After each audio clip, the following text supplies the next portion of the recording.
Ayan guys, magandang hapon sa inyo. So gitransfer na diri ang yung bangka natin para sure na yung tinatalian na hindi mapuputol, hindi kagaya dito kasi kanina pangit yung panahon, malakas yung alon at kailangan na transfer dito at saka lumaot si Papa kanina, kaya walang magbabantay, hindi ako lang, kaya siniguro na nilagay dito. Sa ngayon kukunan natin to ng mga pagang dito para hindi mabangi sa center at hindi mabubutas.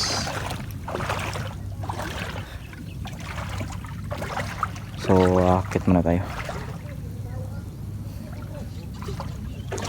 So yun, dalawang tinatalo pala dito para hindi babag pag nag-iba yung hangin kasi maraming mga pagang dyan, baka sumagi sa kasko at mabutas yung bangka. So ayun guys, sisimulan natin yung pagkuha ng mga pagang.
side na pod.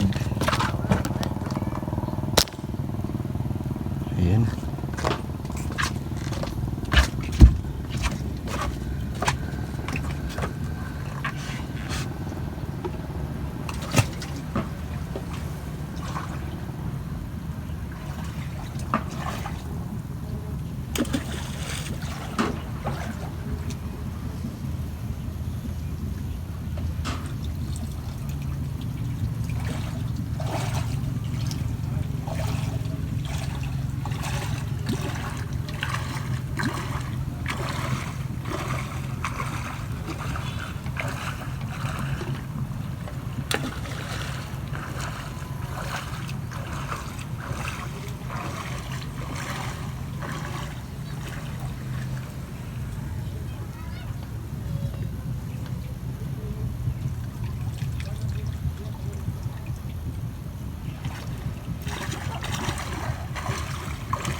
Eh, eh, eh, eh, eh, eh, eh, eh.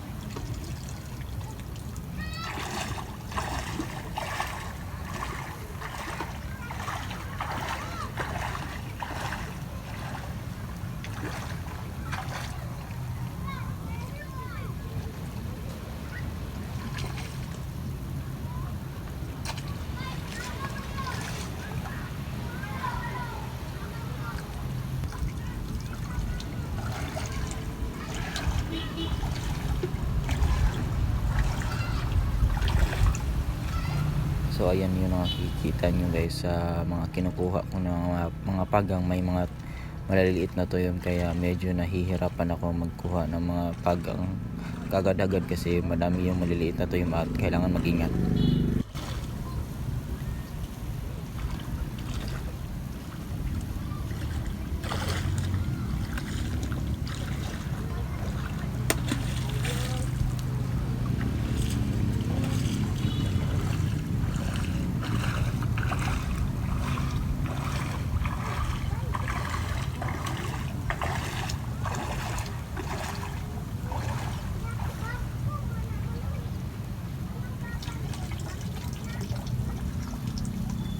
Isda na! Isda!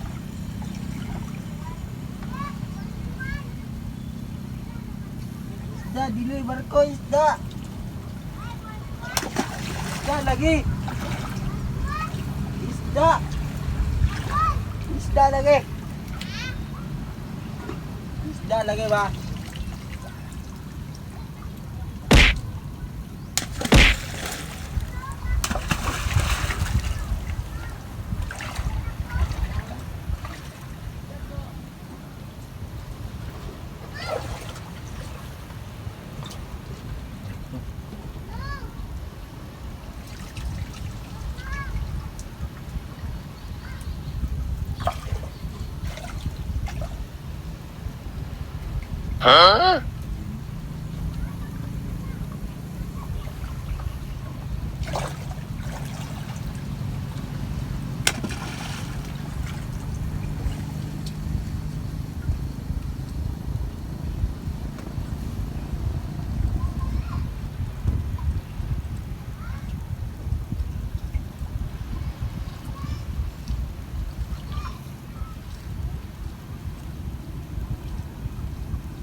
Nagbato.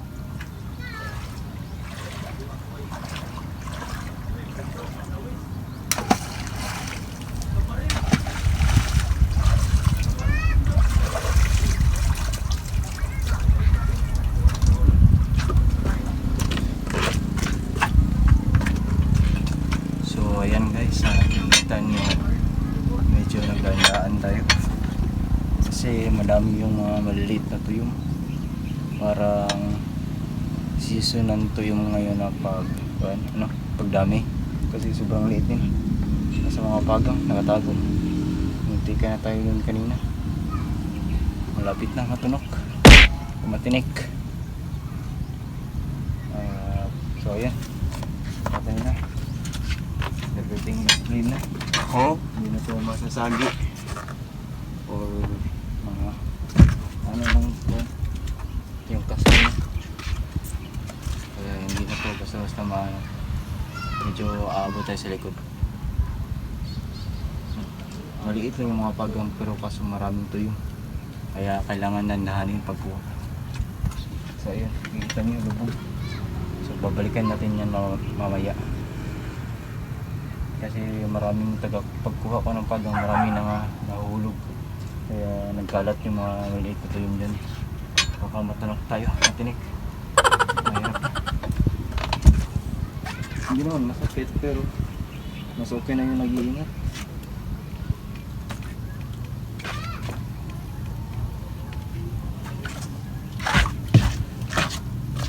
So ayan guys, hindi pa tapos, para may gabi pa matatapos ito kasi inuna ka pa ito yung naipo kong mga bato doon pang latak. Kinuha ko na para may stock kami, meron ng isang sako na. Okay na yan, nakuha ko na yung inipon ni Papa noong nakarang taon. Ngayon lang nakuha kasi hindi naubos, kaya yan medyo okay na, pero hindi pa naubos lahat. Marami pang maliliit na mga pagang. Yung pagang na sinasabi ko yan yun oh. Yan mga pagang. Nakakasira talaga yung kasko kapag yan ay nakapatong sa kasko, lalo na pag Nara na tong kanter na sobrang bigat. So tinalian dyan. At yun. So isa lang, sa totoo lang, isa lang talaga yung ginamit. Gagamitan yan yung nasa doon. Pero kaso kanina nilipat to dito, masyadong malalim yung tubig. Ito lang yung nakita, yung nasa malapit. Tapos yun yung tinakita kanina kasi malubog, kasi maraming baha ngayon. Malapit kami sa Layon River, kaya yung baha na napupunta dito, kaya lubog yung dagat kanina. Kaya mahirap hanapin yung PC kasi kanina wala yung walang buya. Kaya ngayon lang nilagyan ng buya kasi katulad kanina hindi nakita. So ngayon nilagyan ng buya para sa susunod hindi na mahihirapan maghanap ng buya na pangtali sa likod, para hindi magbabag yung kanter kung umiba yung hangin or alon. Kasi dito lang yung dito punta yung mga malakas na alon. Kasi kapag habagat hindi nang gaano kalakas, okay lang. Kapag dito nang galing habagat dito, tapos ito yung pang tala or amihan. So ayan, ganito ka low tide, pero mas meron pa tong low tide. Baka bukas sobrang low tide bukas. Ngayon parang tamang makang sakto lang. So ayan. Tapos dito inadjust na namin ito yung yung banting, hindi ka natatamaan. Nasa ibabaw. So ipapakita ko yung differences. Noon kasi dito tinatamaan yung ulo, kaya ngayon nandito na sa taas. Okay lang na hindi masyadong parang defense sa ulan. Ang importante is yung hindi ka maiinitan masyado kapag tag-araw or kapag araw, ganun araw, pag nakasalaot. Ito muna yung update natin para sa araw na ito. Yan yung mga naka-stack na yung mga tubig ko. Nakahanda na, pero kaso ibang malakas ng mga bagyo ngayon. Daming ulan, daming nang lumubog ng mga bangka, kaya mahirap na sumugal doon. At bukol kami last time, kaya baka mabukol na naman kasi matumal yung huli ng mga tuna ngayon. Mga karaw lang yung mga huli, mga maliliit. Hindi makabawi sa nagastos. So ayan, nandito na yung mga ganso. Tapos dinala ni Papa yung mga ganito niya, kasi lumaot siya, mga latak siya gamit yung maliit na bangka. So ayan, ready na yan sana. Kaso lang pangit yung panahon. So ito yung natin, stand ginagamit niya. DIY lang yung binili ko na sa sentro. Ito, tapos yung stand fan ay yung electric fan na kini-compete sinira ko at ginamit ko kasi hindi ito maasahan hindi rin to tatayo ng stable. Ito na lang may complete para sakto kahit saan nilagay. O ganyan ayan, straight na siya, tapos pwede na yung complete na. So ganun, DIY lang muna tayo kasi wala tayong budget. So ayan, maraming PC, kulang yung bato, hindi na puno. So ayan, ito yung lugar namin kapag low tide. Marami pa rin yung tira ng baha, hindi pa naayos dito. Maraming bahay dyan, kaso na wash out ng mga bahay dyan, hindi na nabalikan ang ibang nakatira. Tsaka doon pa yung Seoul, iba.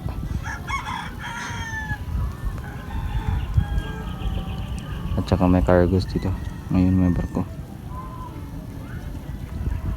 So ayan nga konting update ngayon para sa araw na ito, para may update na naman kayo kung ano nangyayari.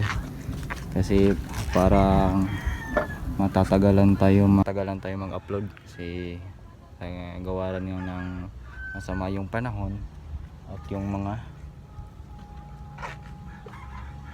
yung sulog, yung agos, yung agos is ano pa, hindi pa stable na makakukuha ka talaga ng mga tuna, kasi pangit rin yung sulog eh. Kailangan mo na talaga ng timing. Baka sa susunod na buwan or mga September 20 baka umayos na yung panahon at yung August, so baka doon pa tayo maka-adventure kung makakasama ako. Kasi sa ngayon kasalukuyan pa rin ako naghahanap ng trabaho. Kung matatanggap ako, hindi ako makasama, pero kung hindi, baka makasama ako sa pagtutuna. So ayan lang yung update natin para sa araw na to, and salamat sa panonood at pag-subscribe natin sa ating YouTube channel. Is nasa 500 na tayo subscribers. Salamat po sa suporta ninyo mga ka-Egons. Thank you guys. Umabot na tayo ng 500. So road natin mag 1,000 subscribers ngayong taon. Kaya patuloy nyo pa rin akong supportan, at para naman sa hindi nakapag-subscribe, baka naman. And thank you for watching. Bye bye. Peace.